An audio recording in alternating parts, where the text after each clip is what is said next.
नमस्कार साथियों, एनपी प्रेरक कहानियों में आप सभी का स्वागत है। दशहरे का पर्व हिंदू धर्म के लोगों के लिए मुख्य त्योहार है। इस दिन लोग रावण के पुतलों को जलाते हैं। रामायण के अनुसार दशहरे के दिन भगवान राम ने रावण का वध किया था, इसलिए यह पर्व बुराई पर अच्छाई का प्रतीक माना जाता है। रावण और राम के जीवन का वर्णन रामायण में दिया गया है, लेकिन क्या आपको पता है कि रावण अपने पूर्व जन्म में कौन था? श्री रामचरितमानस के अनुसार रामायण में उल्लेख है कि केकई देश में सत्यकेतु नामक राजा था। वह धर्म नीति पर चलने वाला तेजस्वी, प्रतापी और बलशाली राजा था।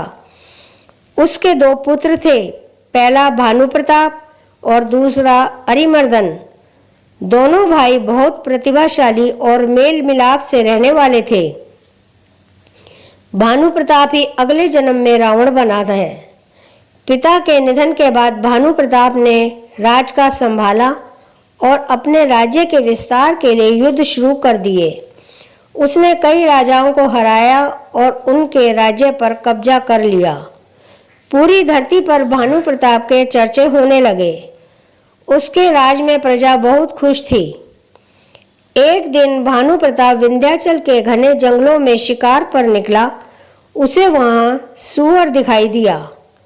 वह सूअर का पीछा करते करते जंगल में बहुत अंदर तक चला गया और भटक गया। उस समय राजा अकेला था और भूख प्यास से व्याकुल होने लगा। काफी भटकने के बाद वह एक कुटिया के पास पहुंचा, जहां उसे एक मुनि दिखाई दिए। वास्तव में वह मुनि और कोई नहीं, भानु प्रताप का हराया एक राजा था। वह राजा भानु प्रताप को पहचान गया, लेकिन भानु प्रताप उसे नहीं पहचान पाया। भानु प्रताप ने मुनि से बात की और उस रात के लिए शरण मांगी। बातों बातों में भानु प्रताप उस मुनि से बहुत प्रभावित हुआ। उसने मुनि से विश्व विजयी होने का उपाय पूछा।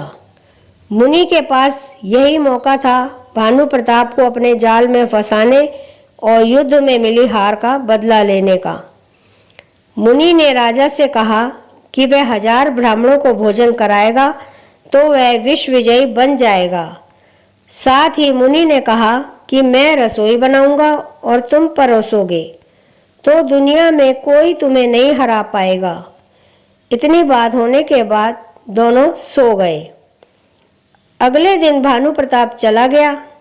तय कार्यक्रम के मुताबिक मुनि को भानु प्रताप के यहाँ भोजन बनाने जाना था, लेकिन उसने खुद जाने के बजाय अपना रूप धारण करके काल हेतु राक्षस को भेज दिया।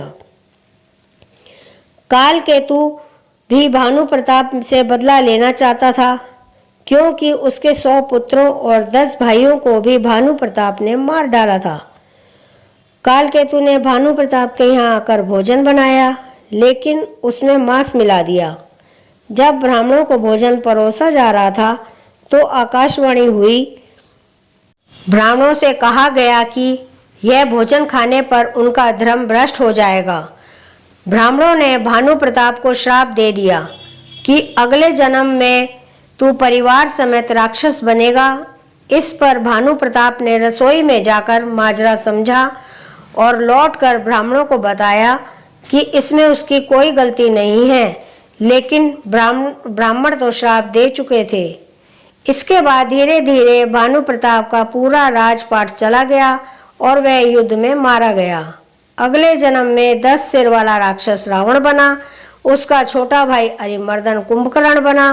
उसका सेनापति धर्मरुचि सौतेला भाई विभीषण बना।